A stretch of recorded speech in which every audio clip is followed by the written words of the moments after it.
4 semanas no grupo plasma 77,8%, grupo controle 30%, uma recuperação completa da função muscular após um ano, grupo plasma 94%, grupo controle 80%. Outros estudos, a gente tem o Guillain-Barré Syndrome Study Group de 1985, também comparando o plasma com suporte, né? Na época sempre comparava plasma com suporte. Também mostrou uma qualidade de evidência de melhora no plasma em relação ao controle. Depois, em 1987, outro grande estudo.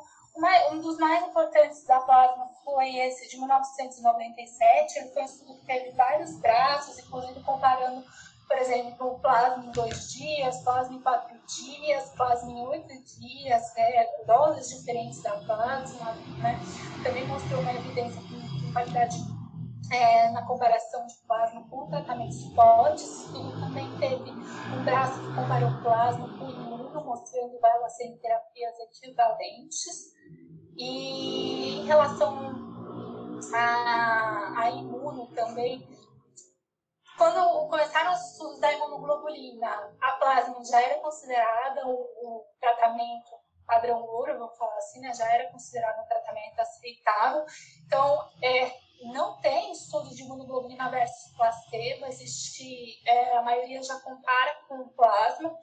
E os estudos com a imunoglobulina começaram em 1992, com esse grupo alemão, Van der Merch, que mostrou que os tratamentos eram, de fato, ambos os tratamentos eram eficazes para o desfecho clínico. A maioria, igual eu usava aquela escala, então melhora de 1 ou mais pontos, mas também, como resultados secundários, usavam vários outros parâmetros, sempre mostrando uma melhora no grupo de tratamento em relação ao grupo controle.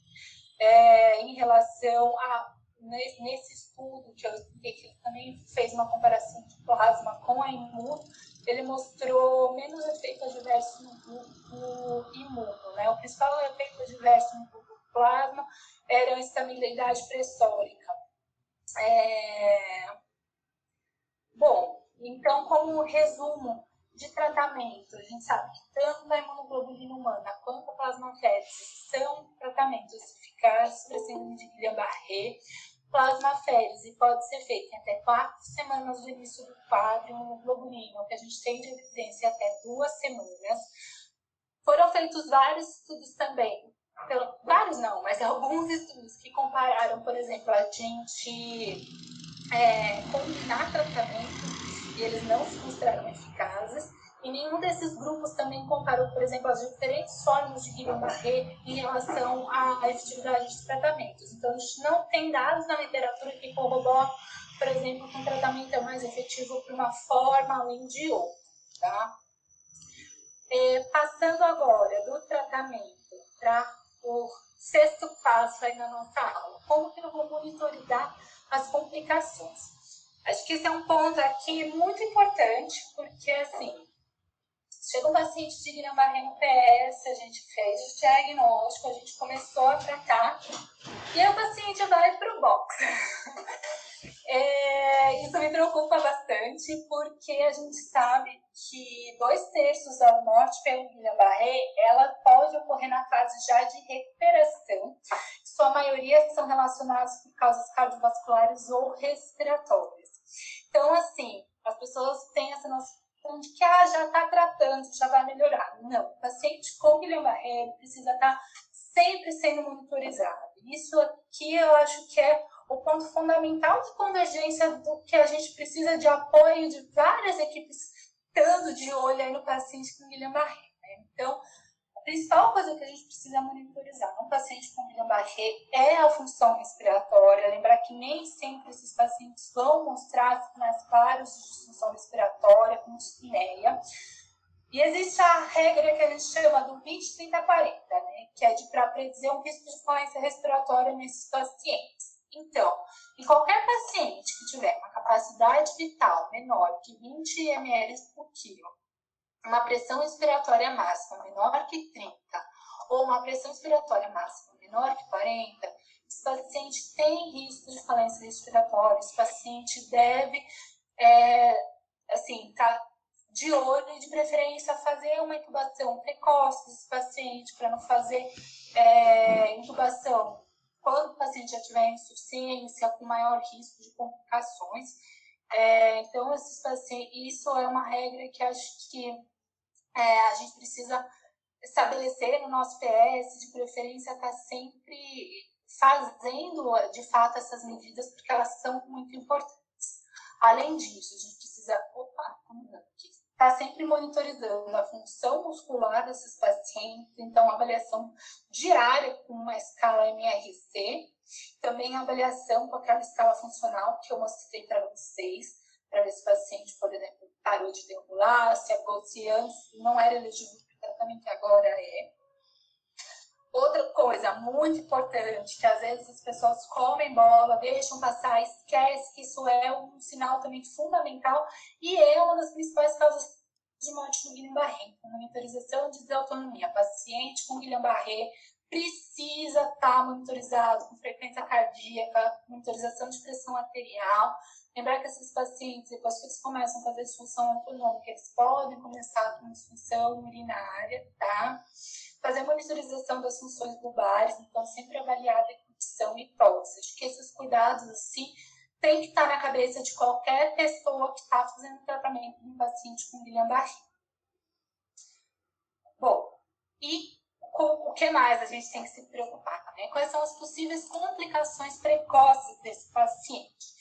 Então, principais complicações: úlcera de pressão, trombose venosa profunda, infecção hospitalar. Não vou ensinar clínico a tratar ou monitorizar nada disso, obviamente, mas são coisas que a gente precisa estar sempre de olho. Então, o paciente precisa estar sempre sendo mobilizado, com profilaxia para trombose venosa, se ele tiver, de fato, com imobilismo, e sempre monitorizar para infecção hospitalar. Coloquei aqui uma tabelinha de principais complicações relacionadas com quando está mais alerta, né? Então, aqui também alertar para úlcera de córnea, quando o paciente tem paralisia facial, neuropatias compressivas, quando o paciente tem mobilidade, delírio também, em pacientes com às vezes uma comunicação mais limitada. Então, acho que essa tabelinha é interessante para a gente relembrar aí complicações e o que quando está mais alerta. E em relação ao manejo da progressão clínica, né? Então, em torno de 40% dos pacientes que são submetidos ao tratamento padrão, eles não apresentam melhoras nas semanas subsequentes à introdução do tratamento. E aí começa um pouco do desespero do médico. E aí, o que a gente faz? Fez imuno, o paciente não está evoluindo com melhora. Repito o tratamento, faço uma segunda dose de imunoglobulina, o que é? Faço plasma, faço imuno. Já foi estudado tudo isso, apesar de não ter muito senso, mas fazer plasma depois da imuno foi estudado. É um único estudo, porque racionalmente isso não faz muito sentido, né? Eu fiz uma imuno, depois vou fazer uma plasma para lavar toda aquela imuno, mas isso foi estudado e mostrou que não tem efetividade em você fazer imuno depois plasma. Mas então o contrário, eu faço o plasma e depois faço imuno. Também tem esse estudo com a sandoglobulina que não mostrou eficácia. Então, e se eu repetir a segunda dose de imunoglobulina? Também um estudo que estava sendo avaliado, foi liberado agora em 2020, é um estudo observacional, não é muito simples, então está sendo realizado, randomizado, mas nesse estudo internacional, que é o Second Dose IDV, não mostrou um benefício em repetir uma segunda dose de imunoglobulina em pacientes que não progrediram bem clinicamente. Na verdade, o que a gente tem que fazer com esses pacientes é dar suporte clínico, começar a reabilitação, e a gente sabe que esses pacientes, geralmente, eles podem, assim, a grande maioria dos pacientes, eles acabam tendo uma evolução de melhora, mas que ela é lenta, ela pode ser até em 6 meses, 1 ano, tendo relatos de pacientes que até 2 anos evoluíram com melhor, né? E existe um outro desfecho que a gente conversou agora, que seria o que a gente chama de flutuação relacionada ao tratamento, tá? Como que a gente caracteriza a flutuação relacionada ao tratamento? Então, ela é definida por uma piora de pelo menos um ponto na escala de incapacidade após uma melhora ou estabilização do quadro clínico dentro do período de 8 semanas do início dos sintomas, tá? Então, o paciente melhorou depois que a gente fez a plasma e ele apresenta uma piora posterior, tá? Mas dentro desse período de 8 semanas. Ela pode acontecer em até 10% dos pacientes tratados. Não existe uma evidência clássica para isso, mas esse é o único, uma das únicas condições que a maioria dos especialistas entram no acordo de que vale a pena tratar. Também está sendo feito um estudo para, nesses casos específicos, ainda sem os resultados, mas no caso da flutuação, é diferente daquele paciente que simplesmente não tinha melhorado nada já, existe esse consenso aí de repetir a modalidade de tratamento usada inicialmente. Bom, estamos acabando, mas passando para o nono passo. Quais seriam os preditores de desfecho desses pacientes com Guillain-Barré? Então, a gente tem algumas ferramentas prognósticas que calculam a chance do paciente deambular de forma independente em 6 meses, tá? Naquele mesmo link que tinha lá na escala de Gris, também tem essa escala, que é a AMGOS, né? Ou a EGOS. Ela leva em consideração idade, diarreia precedendo o quadro, aquela escala MRC e a escala de capacidade do Guillain-Barré, e faz esse prognóstico do paciente andar de forma independente em 6 meses, tá? Lembrar que cerca de 80% dos pacientes com Guillain-Barré, eles podem ter um desfecho favorável aí em 1 ano, tá? Então, 80% dos pacientes eles reganham a capacidade de andar de maneira independente em 1 ano, mas esses pacientes também podem ter alguns quadros a longo prazo, como, por exemplo, dor neuropática, fadiga, que persistem mesmo pós a doença, tá? Mas que a recuperação pode ser lenta, durar mais de 1 ano do início dos sintomas. A recorrência do Guillain-Barré é rara, entre 2% e 5% dos pacientes. Então, ela é considerada uma doença monofásica. Atentar para os pacientes que pioram além de 8 semanas do início. Nesses quadros, a gente já desconfia do diagnóstico, na verdade, do que a gente chama, né, a sigla CIDP, que seria a neuropatia inflamatória crônica, né, a forma crônica do Guillain-Barré. E passando para o último passo, reabilitação.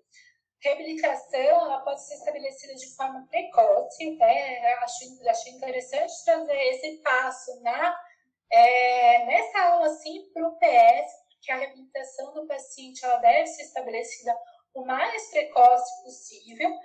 E quando a gente pensa em reabilitação, a gente só fica bitolado naquela reabilitação motora, né?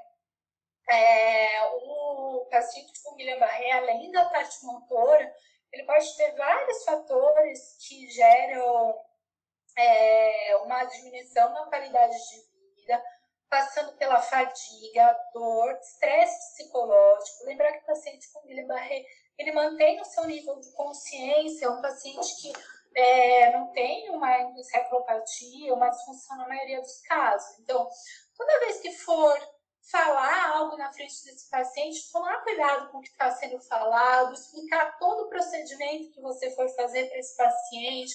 Tudo isso diminui o estresse psicológico que o paciente apresenta durante a internação. Então, essa comunicação médico-paciente e uma abordagem multiprofissional envolvendo tanto físio, fono e também psicólogo, ela é bem importante no paciente com Guillain-Barré. Então, essa reabilitação multiprofissional, ela deve fazer parte do trabalho no paciente, né? Bom, então, acabamos os nossos passos em abordagem